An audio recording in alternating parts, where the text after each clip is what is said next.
Na szóval akkor, itt láthatjátok Totyikát, a legfeljebb 1 hetes kis új libámat, és most megmutatjuk, hogy mennyire szereti már a gazdit. Totyi, gyere! Totyi, gyere! Gyere! Totyi, gyere! Igen, nagyon szereti. Totyi, gyere!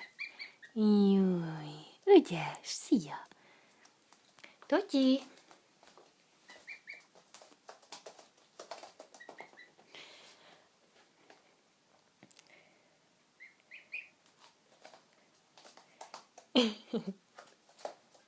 Most másik irányba.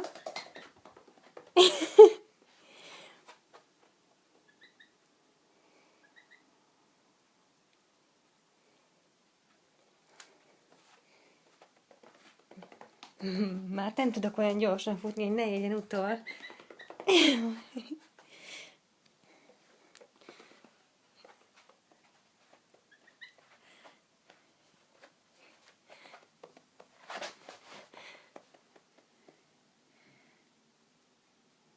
Igen, virágos.